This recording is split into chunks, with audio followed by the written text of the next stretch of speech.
Welcome, Spartans, to Mission Debrief. We're playing every mission of the mainline Halo video game series in chronological order, discussing our experiences and sprinkling in a little lore along the way. If you'd like to play along and have your thoughts read on the show, email us at podcastevolved@gmail.com or drop us a tweet at podcastevolved on Twitter. We'll be playing the Outskirts mission from Halo 2 on the next episode. This episode, we're debriefing the opening missions to Halo 2. We made it! Yay! We made it to the best game. The Heretic, the Armory, and Cairo Station.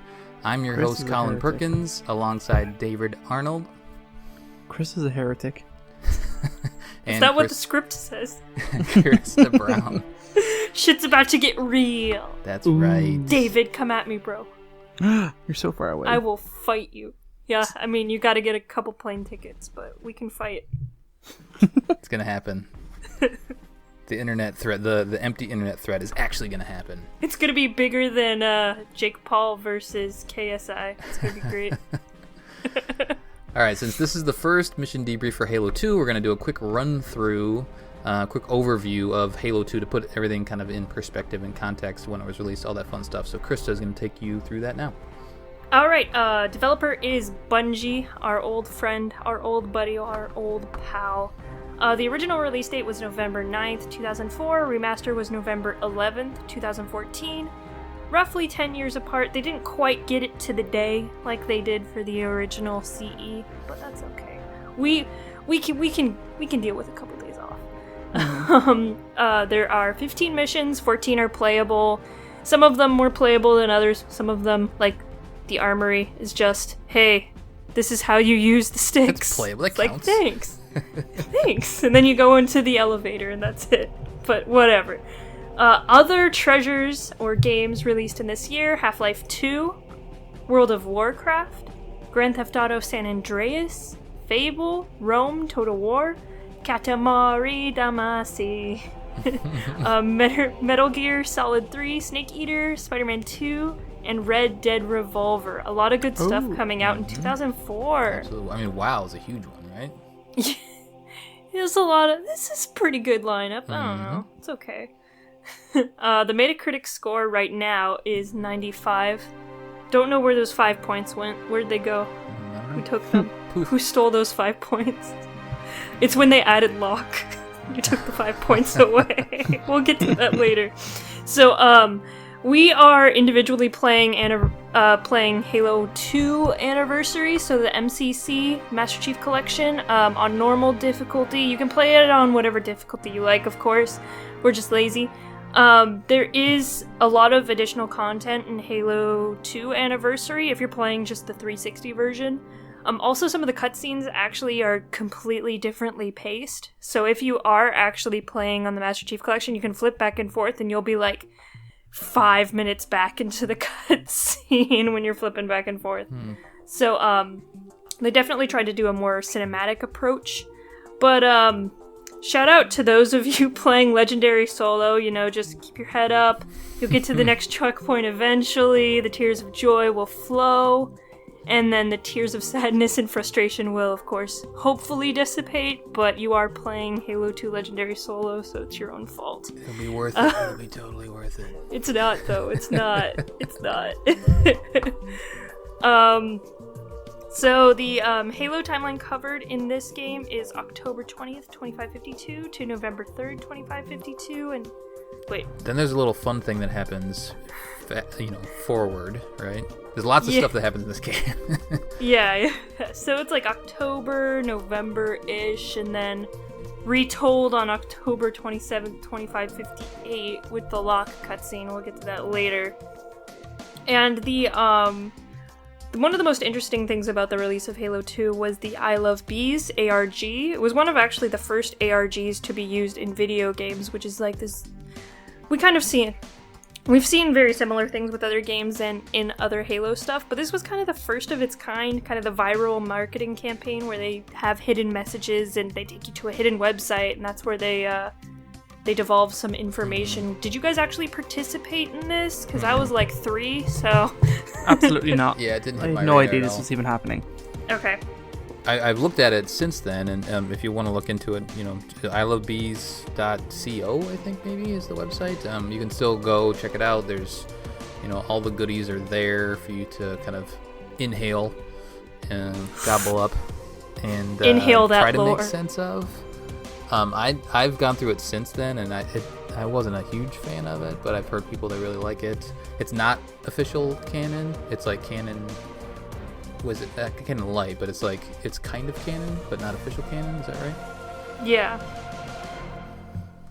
Yeah, it's in a weird gray area. It's in like the viral marketing area of the lore. Yeah, some things happen that could be considered canon, but they're not really officially part of the universe. So anyway,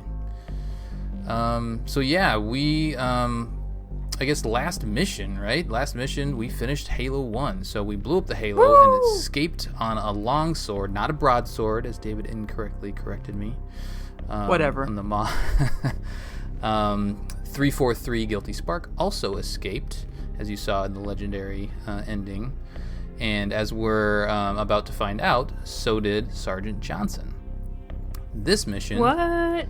Thelvadam, Supreme Commander of the Fleet of Particular Justice, is on trial for the loss of Installation 04. Meanwhile, Master Chief and Sergeant Johnson are being decorated for protecting humanity for its destruction. The ceremony is then interrupted by a relatively small Covenant fleet attacking Earth and its surrounding defenses. Chief grabs a weapon, defends Cairo Station, and uses the bomb that was planted on the station to put a dent in the invading force. The date of the game is October 20th, 2552. The last mission, just for context, the last mission of Halo CE was September 22nd, so it's about a month has passed. And if you want to know what happened in that month, there are plenty of materials for you to go check out.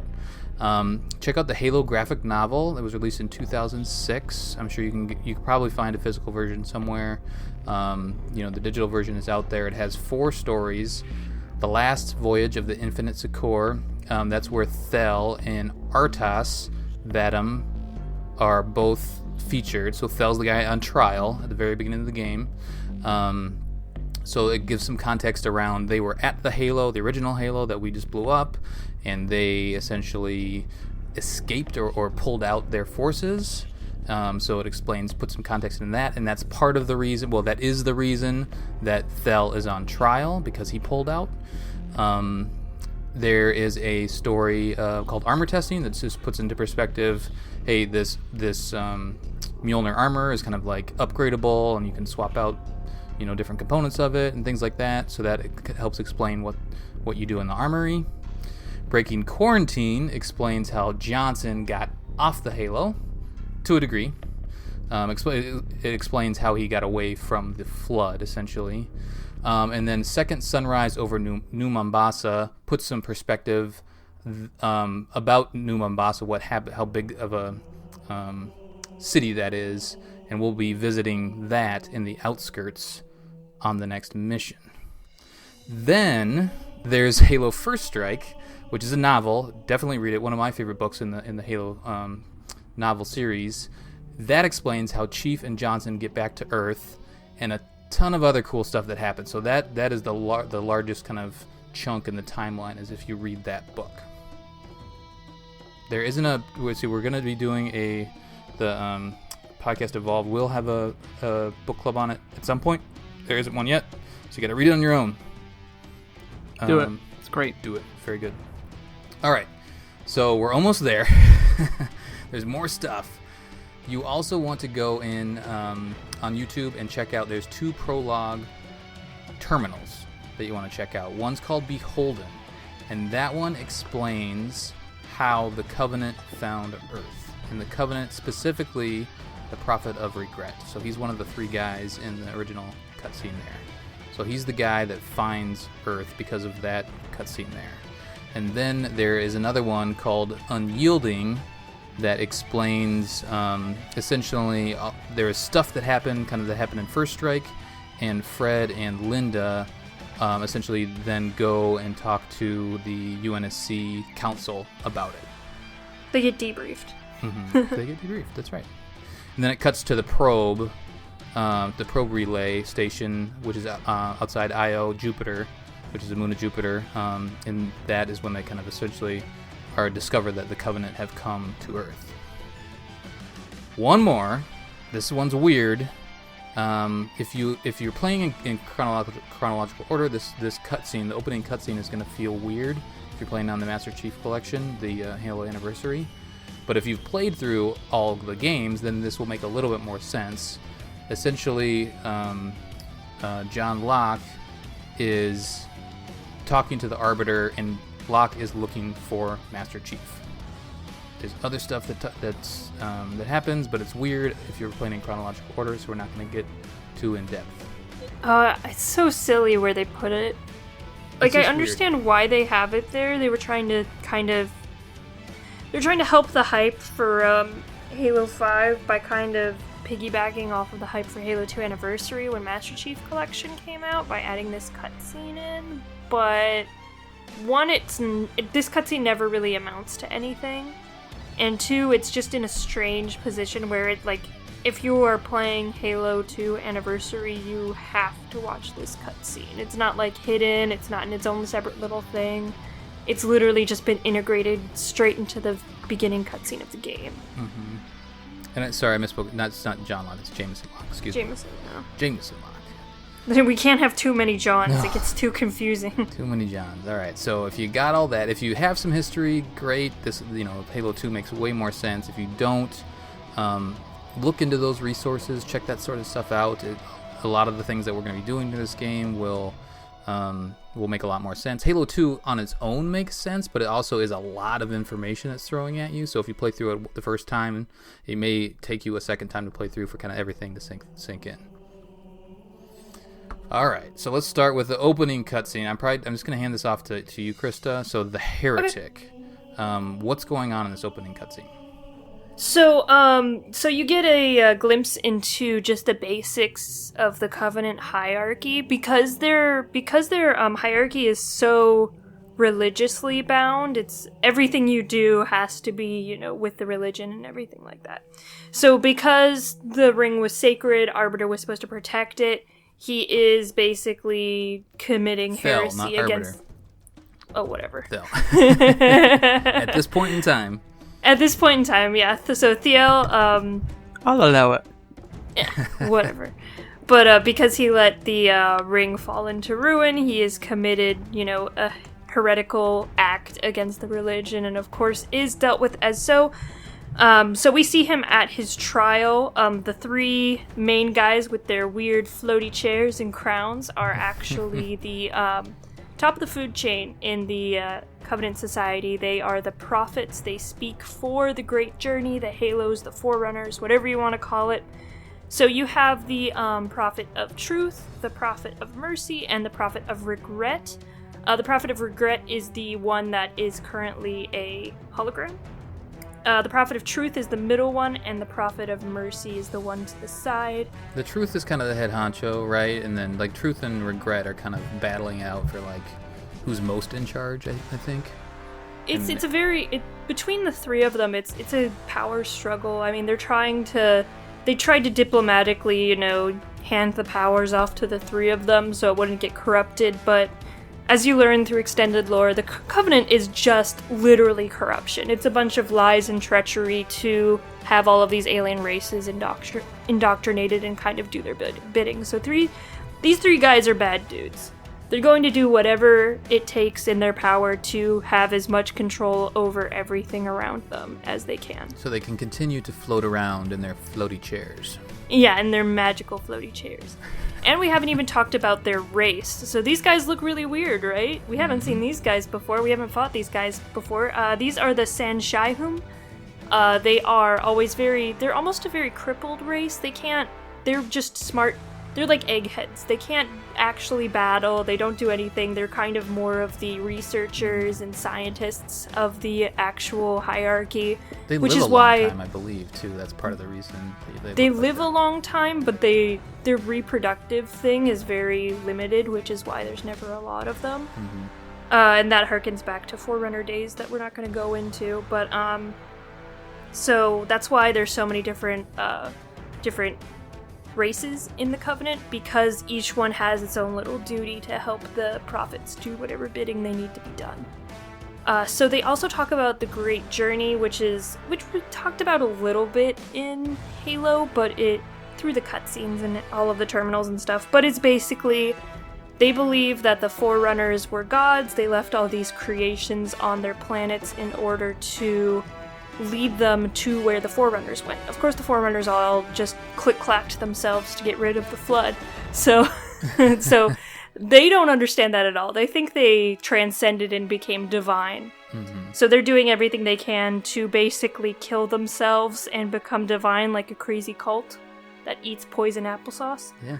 But is it applesauce? That sounds good. It was applesauce. Yeah, the famous cult that killed themselves, they ate applesauce. So who the hell eats applesauce? But yeah, they all want to activate the Halos, kill themselves, and become part of the Forerunners.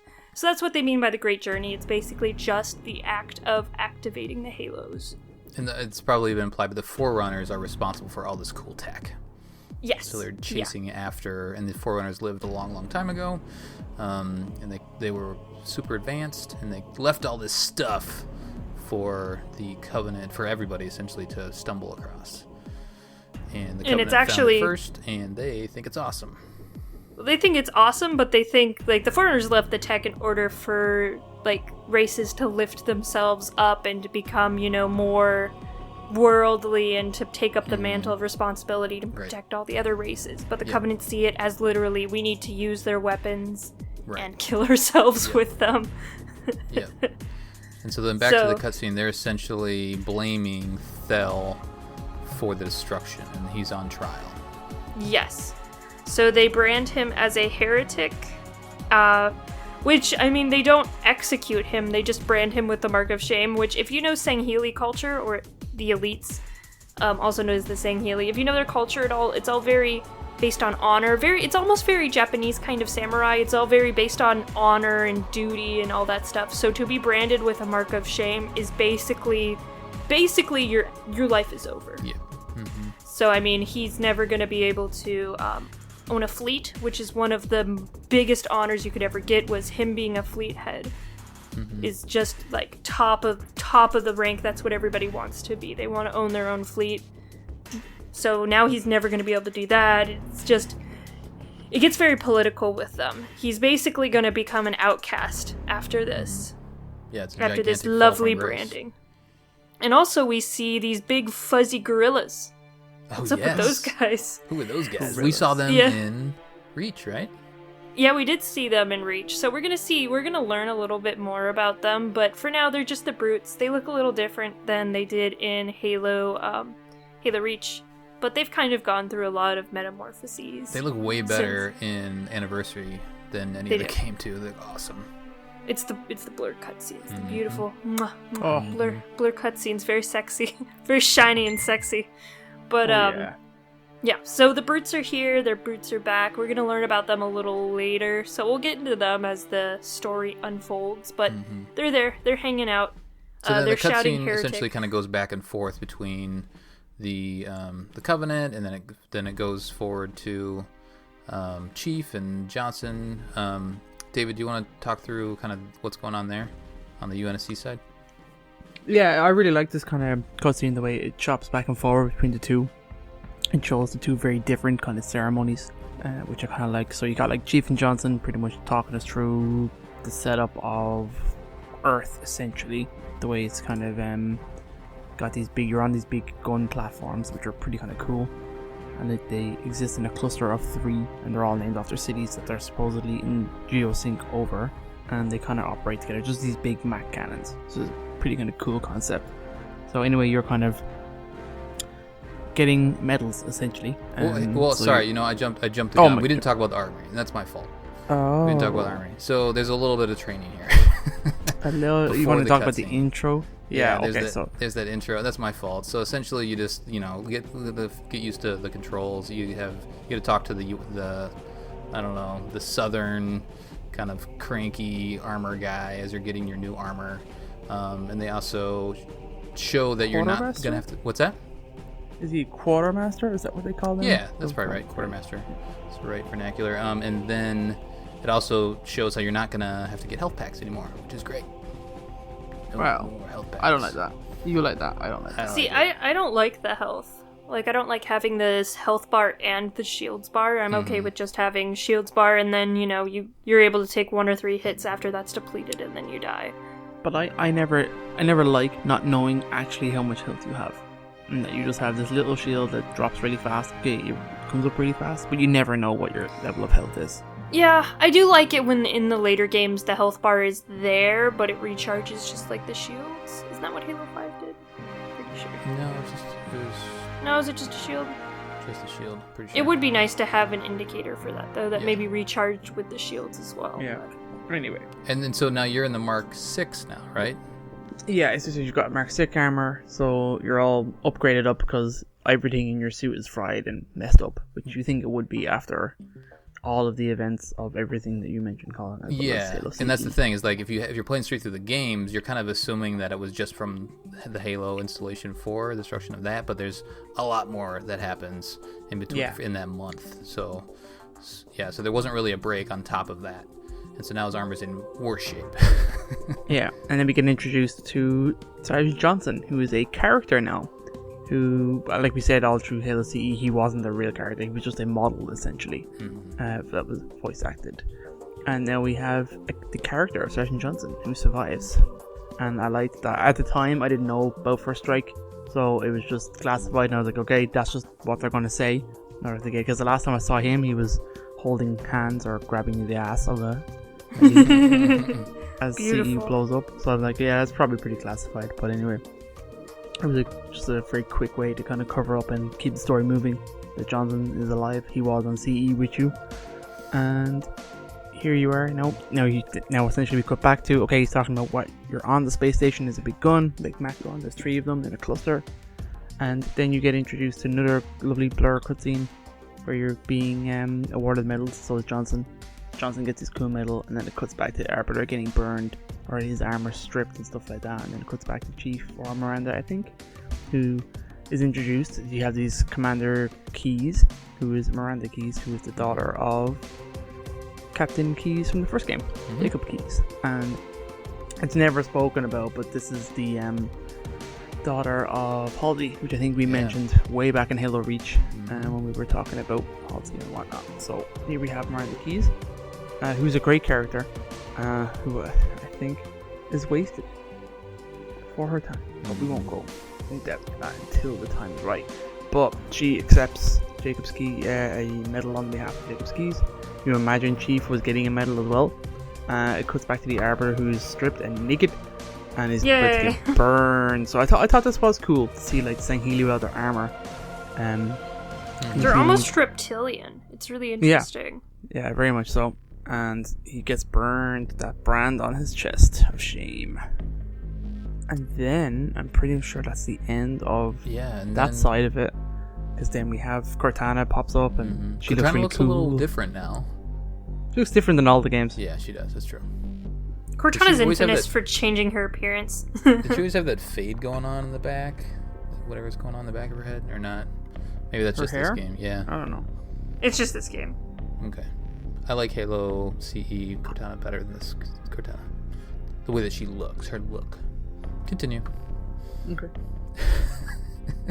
And then pretty much Covenant show up, a small unit. They're outside the kill zone, and then you get a kind of cool graphic of all of their like ships coming out and all their kind of boarding craft, and they very extremely effectively disable the human and defense of Earth, which you imagine is the most heavily defended planet that the humans have. So that was disappointing. See the Covenant just ride on through, and even then the fleet is 15 ships, even though the fleet that attacked Reach was 50 ships. Yep, that's a key point. Like 50 times, so like I don't know, it's disappointing. But anyway, it happens, and then you have pretty much Chief turning to Johnson in the pretty iconic line of "I need a weapon." That's pretty dope. Master Chief, defend this station. I need a weapon. And then the game starts. And then it's finally like the real game starts. To shoot stuff, right? And then you immediately, essentially, you pick up a BR right away and an SMG right away, which you didn't have in any of the you had it in Reach, right? Wasn't there BR in Reach? No, DMR. Just the DMR? Okay, so yeah, there was no BR. We haven't had a BR yet. So this is the first opportunity to shoot around with the BR and the SMG. Do you guys have a favorite of the two? BR! BR, baby. BR. Yeah. I like the idea of the SMG, but that thing just pulls. Very hard to control. And yes, it is. It shoots very, very fast. It shoots all of its bullets really fast. But it has some uses. Dual wielding. I like that. I like the game introduces that. And remind me, can you I don't dual wield a ton. Can you dual wield BR and SMG? Oh no. Okay, it's only SMGs. SMGs, the pistol, the plasma pistol, the plasma rifle, and the needler are all dual wieldable in this game. Oh, okay, in any combination, right? In any combination, yeah. That's right. Okay. So then, yeah, we essentially go out, and the Covenant are boarding Cairo station, and we go and watch the doors get melted open, and then we start shooting guys, and it's great fun. It's fun to be back in the Halo, and it's fun to feel the difference across. So this is our third game, and it still feels good, but it feels different. The sounds are different. Obviously, the guns we just talked about are different. Things are just a little bit different. So it takes a little bit getting used to. But I tend to settle in with that BR like you guys once I start realizing how good it is. That the three shots out of that burst shot is fantastic. Anything about the initial enemies? The enemies are pretty much everything we've seen already. It's red and blue elites and grunts. Did we see any jackals in this opening? No, there's no jackals in this mission. It's just pretty basic stuff, yeah. Especially the beginning couple counters are pretty basic. And then we get to more interesting stuff outside. Yeah, you get to see some of those stations blow up, right? Yeah. Yeah, that's pretty cool. So pretty much the borders bring across, pretty obvious they bring with them like a bomb way of destroying the cluster. Mm-hmm. So what I think kind of happens is they're in groups of 3 for a reason, so they can punch through the shields when they're coordinated and penetrate through to the Covenant vessels. So I think destroying 2 obviously made Regret feel good enough for running his ships through, because obviously you don't destroy you don't know yet. Mm-hmm. You're fighting your way essentially to go find the bomb. So after you see these things blow up, you have a few more encounters as you fight through the station and a few new enemies, and then you go outside, which I think is pretty cool. Yeah. I like that kind of the way you're outside and all the sounds is like all different and muted and stuff. You're fighting these jetpack elites. Yeah. It is so cool to be out in space as well. Like when I first played this game, I'm like, holy shit, I'm in space. Just hanging out in space. Yo, a Master Chief in space. Yeah, it's a good cool. feeling, and like the jumping feels different too, right? And yeah, it's all muted. I think Steve already said that. Yeah, it's pretty dope. Yeah, it's pretty good. So RIP Station Malta, RIP Station Athens. Now it's Chief's turn to defend the station. So, and you're hearing chatter from Cortana, like over the loudspeaker. You're hearing chatter. And are you hearing? Does Lord Hood chime in too? I think. Yeah, he's sending squads to certain places and stuff like that. Mm-hmm. Just issuing commands like a Lord Hood does. And then it also has the alarm going on in the background too. So, like it feels like a very panic situation, which it is. But they do a good job of setting that environment, and just the situation is dire, and they do a really good job of setting that up, and as you're fighting through the station and continually to stumble across the Covenant, and then you finally essentially realize that there's a bomb somewhere and we got to get to it. And so that's essentially where you're progressing through to find to this bomb. You got to go inside, you got to go outside, then you got to go back inside, and then you got to go back outside again to finally get to the bomb. We do see some drones here. Some boogers. Yeah. There's another new enemy. Yama-A. I hate the drones. Oh man. Yeah, Have we actually talked about? I know we talked about them a little bit during Reach. Mm-hmm. Have we talked about just like how they work? Just No. basics of No, their we race. could introduce it because they pop up a couple times, I think. So maybe. Yeah, and they carry on through Halo 3 as well. But essentially, they're basically bees. They have a queen that kind of tells them what to do and how to go about things, and then the hunters go out and they start attacking. So, I mean, it works very much like that. So the Covenant, is able to integrate itself and convince the queens to use their hive in order to fight with them. They're just very simple. They don't have a lot of intelligence. They're just kind of simple drones. The queen's the only one who has any modicum of intelligence, but it's still not that much. So, I mean, they're not a very interesting race. They're just basically They're just hard to shoot. overwhelmed with numbers. Right. Every time I see them in Halo, take a deep breath, roll my eyes. Yeah. Like, not these guys again. You just wait for them to land. Their little wings get tired and they land. That's true. And then they explode when you hit them. It's great. Did they explode in this one too? Or just No, I these? think that's Halo 3, but Yeah. I think it's funny when they do. So Miranda chimes in at some point, doesn't she? Or is that just in the ending cutscene? That's the ending cutscene. Oh, okay. So, I mean, yeah. I think you see Sergeant Johnson and Miranda while you're going through the station, but you're kind of Master Chief and don't stand to talk to them. You just kind of go, oh, okay, I'm gonna go kill some people now, bye. One thing I skimmed Yeah, over. he's doing his thing. One thing I skimmed over at the very, very beginning when the Covenant are melting the door down is that Johnson has a giant turret he's holding there. And then he just kind of sets it up right on the stairs and starts firing away. Do you guys ever take that turret? Can you take it from him? I think you might. Yeah, be you able can. to. I have them in the past, yeah. Yeah. No, I'm too hot on the BR. Feels good to have it. It does. Feels nice. Feels nice in my hands. So is that it? I mean, then we're at cutscene, right? Anything That's else you it. guys We wanna talk find the about? bomb, and then we Yeah. kill the guys. Yeah. I mean, if you're playing on normal, it goes through pretty fast. Anything above that, it's like kind of a drag. But Yeah, there's more waves and waves. Yeah, definitely more of a Games. slog. It's fun to see like the pelicans parked there. It kind of gets a sense of how big they are. At some point, actually, this station is very hard on legendary. I had a hard time with this. mission, everything's especially when really you're hard going on into Legendary. that- Yeah, especially when you're going into that hangar section where you've seen the pelicans, and there's like a doorway that you're walking into, and there's a couple grunt turrets on top, and Yeah, a ton that of room's leads. one of the most difficult ones. That room is brutal because you kind of clear out the opening area, and then there's one or two more waves that pop in. It's brutal, and you're scrambling for ammo. Ugh, it's It hard. is still better than the infinite jackal snipers later in the game. Oh, that's right. That That's the next mission, I broke think. me. No, I think it's like mission 4 or Oh. 5. That's further on. Yeah. Okay. That broke me. I'll talk about it more later, but I Yeah. was a broken person after that. Yeah. Are you guys playing on normal too?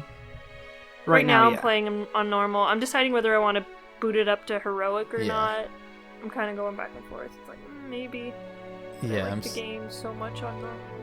It's nice. It's Yeah. a nice cruise. I've heard somebody say that like the game feels balanced on heroic because it feels like it's a challenge. You're not just melting through the Covenant or the enemies, but you have to be fairly careful, but you can also kind of be a super soldier, whereas in normal you feel a little bit too OP, but at the same time it's more fun. I think heroic is the most, lore accurate of the 4 Mm-hmm. difficulties. Just between all of the games, honestly, it's more Yeah, I think we've it's said more that before. accurate of how balanced everything is and how difficult it is, and Yeah. just how Master Chief works in the elites and Right. shield strength and stuff like that. Definitely. So good stuff. All right, so closing cutscene. So we finally get to the room where there's a bomb in there and a bunch of elites and some grunts. You got to clear out that room and then locate the bomb. And once I think you have to hit X or whatever it is on the bomb, and then that triggers the cutscene. One of the better, more fun cutscenes I think in the game. It's so good, and this is the first real mission of the game. It's just like, bam, here you are, Halo 2. Here we go. Right. Yeah, it's very good. And the bomb is like this spiky, weird-looking thing, and Master Chief's just dragging it around, with his bare hands. I just like the permission to leave the station. Lord Hood's like, Yeah, what the hell, so why? And he's like, to give the Covenant back their bomb. And you can almost see in the cutscene the like recognition in his eye. He's like, what is this crazy motherfucker gonna be doing now? What the hell? And he's like, okay, do whatever you want, Chief. Here you go. And then there's the good line of Cortana What if asking you miss? Chief, "What if we miss?" And he says, I won't. Very good. Just like even the remaster of this is so spectacular. Well, the cutscene is so. I mean, It lends itself very well to nice graphics. Yes. Yeah, just the battle that's going on around them, and you see Chief riding this bomb down while these explosions are going on. It's fantastic. They did an amazing job. Yeah, it's really cool. Yeah. Very, very good. And then, so Chief returns the bomb, blows one of the ships in half, and then he's still floating around in space, but then he links up with Miranda, Keyes, and Johnson, who are... do you guys remember what ship they're in? I'm not sure what the name it is. But An amber clad. Oh, Yes. Okay. That's right. That's Miranda's ship. Right. Mm-hmm. So then he hits on top of that and For a links up brick, with him. he flew pretty well. Yeah. Johnson has so many one-liners in this game. So many. It's He's just excellent.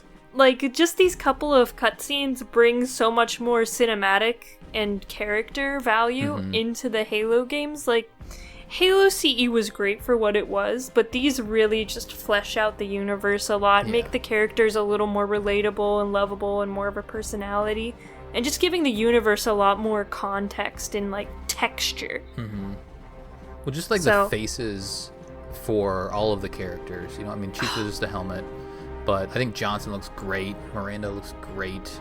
Hood with all his wrinkles. It just Whoever they found to do all of these face models were just great. They must have like a crazy database full of just people's faces at Blur. We didn't really talk about Lord Hood, how Lord is a weird thing, but I guess he's just like in charge of the Navy. He's like the head honcho guy. Naval head. Yeah.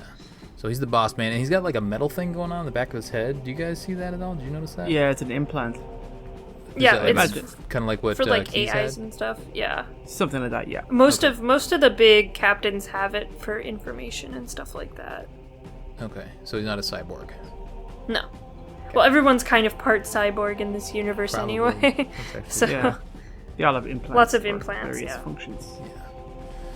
All right, so that's the mission. I think it's exciting, right? It gets you hyped up to keep going.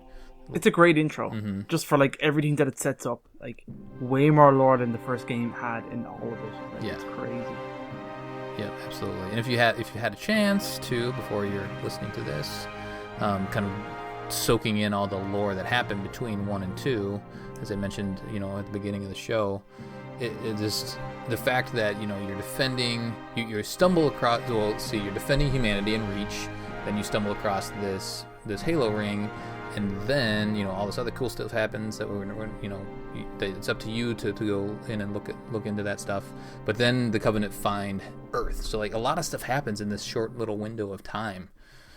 we haven't even talked about the importance of finding Earth, because at this point, the Cole Protocol is in effect, which is what we saw in the very first mission of Halo 1, where they're extracting Cortana, saying that the directions to Earth could not fall into Covenant hands.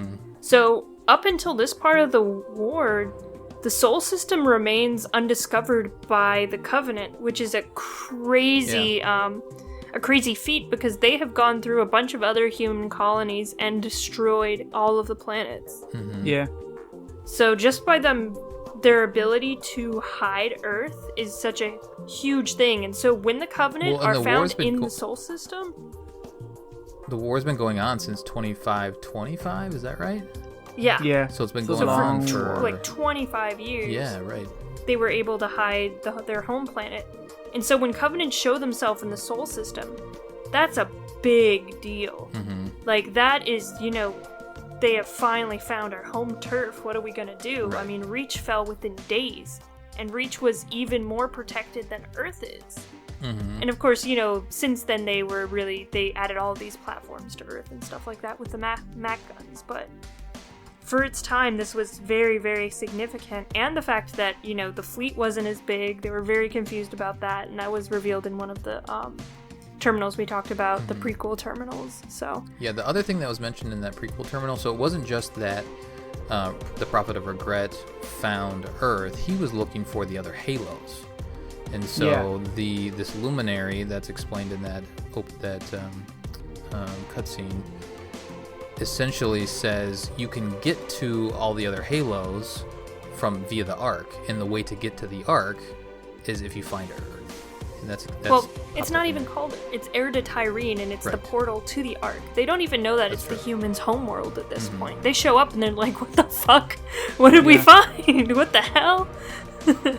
They're confused. It's also kind of, I know it's not in the game or it's in kind of the extended lore, but the luminaries keep pointing out like that humans are like one of the sources. So like luminaries like identify like Covenant or like foreign technology and stuff like that, and that's how like the Covenant find all these artifacts. But it keeps identifying humanity. And this was in Contact Harvest, where like they had the luminary and they were like, oh, there is foreign technology all over this planet, but it was the humans that it was identifying. The Covenant didn't know that, and that was a big thing about one of the big secrets that the hierarchs are hiding, and that's why humanity must be purged. Right. Because I mean, the Forerunners designated us as the Reclaimers, which is what they were seeing us as, which is why we're marked as Forerunner symbols on all of the luminaries, because we're supposed to reclaim the galaxy. We were supposed to take the Forerunners' place. So yeah, that just kills their religion. So that's basically why they want to extinguish us, and that's why we're the first race that they didn't try to integrate into the Covenant. Because of that. So that's the whole reason this war is going on, and humanity has no idea. We're just like, these guys just showed up and started destroying shit. I don't know what's going on. Yeah. You'll recall that Reclaimer was used by 343, Guilty Spark, and Halo CE. So they're all tied together. And again, we mentioned it before, like, a lot of the stuff we're talking about wasn't fleshed out until after. Like, much later. No, it's not. So at this point, like, if you're just playing the games, you're still you're like, kind of understand, but it's like all of this extended lore that we are sharing unto you, we are bestowing unto you, the listeners, so that you can have a lot more context for these games, because the lore really takes these games from being like a really interesting game to a fantastic game. Once you know all of this stuff. Gives you the universe. Right. Yeah. Yeah. All right. So I think we're in good shape here to now go on to the outskirts. We want to do. There's a terminal to find, and then. Did we talk about the first terminal in this one? No, not yet. So I want to talk about that, and then I did do a community question in Facebook. I don't know if you did anything on Twitter, Krista. No, I did not. David, if you want to pop in, it should be one of the first couple posts there. What all I did is post. I didn't know what to post because there's so much that happens, right? It's like, you know, where were you when you played Halo 2 or whatnot? So I just decided to have a little fun, and what the bomb scene. So when Cortana says, "What if we miss?" I just asked the community to come up with a better response from Chief. Oh, that's great. So that we had a couple responses that popped in. I don't know, David, do you have that up? No, I'm still scrolling. Okay, it's not too Here, far I down. can go over the terminal real quick then. Okay, you do terminal then, quick. Okay, so most of these terminals actually have to do with Thiel, the elite who we saw get click-clacked or, you know, branded at the very beginning. So it's kind of just going over his history. So it talks about his early career. It talks about him coming in first contact with humanity in a colony known as the Rubble. Talks about how he functions under the Prophet of Regret. This actually does a really crazy reference to one of the books. So it one of the first time an elite really got to head like toe to toe with a Spartan was with the Arbiter with Grey Team. So that's Spartan 006, 111, and 120, and that is from the Cole Protocol novel. Completely worth reading. It goes into Regret and Thiel and these three they're basically like super spy Spartan hybrids. They're totally undercover, working in the dark with very little intel and getting stuff done. So they're super interesting. So it really goes over that, and it just talks about how he is in combat. He's very personal when it comes to combat. He is always on the ground instead of just in the back, giving people orders. He's personally going into battles and killing people. So that's basically all that's talked about. This is Locke presenting this information, which is another tie-in to Halo 5, but at this point we really don't know who Locke is. But just some of the really early history of the Arbiter. So we'll get into more of that as the terminals keep progressing. But that's our little here's Thiel, here's what he's all about.